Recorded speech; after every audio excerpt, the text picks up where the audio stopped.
ஒரு நாள் உண்டு. எல்லாரும் சொல்லுங்க பார்க்கலாம். பக்கத்துல பார்த்து சொல்லுங்க, ஒரு நாள் உண்டு. ஆமென். அது கர்த்தருக்கே தெரிந்தது. அது பகலும் அல்ல, அது இரவும் அல்ல. ஆனாலும் சொல்லுங்க, சாயங்காலத்திலே வெளிச்சம் உண்டாகும். ஒரு நாள் உண்டு. அந்த நாள் பகலா தெரியாது, இரவா தெரியாது. சாயங்காலத்துல வெளிச்சம் உண்டா. காலையில கடற்கரை ஓரத்துக்கு ஜனங்க போறது எதற்காக? சூரியன் உதிக்கிறத பார்ப்பதற்காக. மாலை நேரத்தில் கடலோரத்துக்கு போறது எதற்காக? சூரியன்.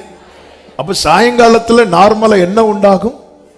வெளிச்சம் மறையும். ஆனா கர்த்தர் ஒர்க் பண்றார்னா, எங்க வெளிச்சம் மறையுதோ அங்க வெளிச்சத்தை உண்டு பண்ணுவார். ஆமென் சொல்லுங்க பார்க்கலாம். கர்த்தருக்கு வெளிச்சத்தை உண்டாக்க சூரியன் தேவையில்லை. தேவன் முதலாவது படைத்தது எதை படைத்தார்? வெளிச்சத்தை படைத்தார். சூரியனை எத்தனாவது நாள்ல படைத்தார்? 4வது நாள்ல படைத்தார். எசேக்கியேலின் புஸ்தகம் 43வது அதிகாரம் என்று நினைக்கிறேன், அதனுடைய 2வது வசனத்திலே சொல்லப்பட்டிருக்கிறது, அவருடைய மகிமையினால் பூமி பிரகாசித்தது. அவருடைய மகிமையினால். சத்தம் ஆமென் சொல்லுங்க பார்க்கலாம். ஹல்லேலூயா. வெளிச்சம் வரணும்னா சூரியன் வரணும்னு நம்ம எதிர்பார்த்துட்டு இருக்கிறோம்.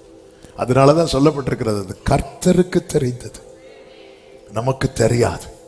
அவருக்கு காத்திருக்கிறவர்களுக்கு, அவரிடத்தில் அன்பு கூறுகிறவர்களுக்கு கர்த்தர் உண்டு பண்ணி வைத்தவைகள் அது ஒரு கண்ணும் காணவில்லை, ஒரு காது கேட்கவில்லை. எனக்கு தெரியும் ஒரு நாள் உண்டு. எத்தனை பேர் நம்புறீங்க? எனக்கு ஒரு காலம் உண்டு, அதுவரை காத்திருப்பேன். எனக்கு ஒரு அதுவரை காத்திருப்பேன். என் நேசர் என்னை உயர்த்திடுவான். நல்ல மேய்ச்சலை நான். ஆமென். என் நேசர் என்னை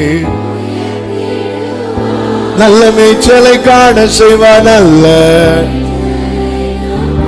விசுவாசத்தோடு வலது கரத்தை உயர்த்தி சொல்லுவோம், எனக்கு ஒரு காலம் உண்டு, அதுவரை காத்திருப்பேன்.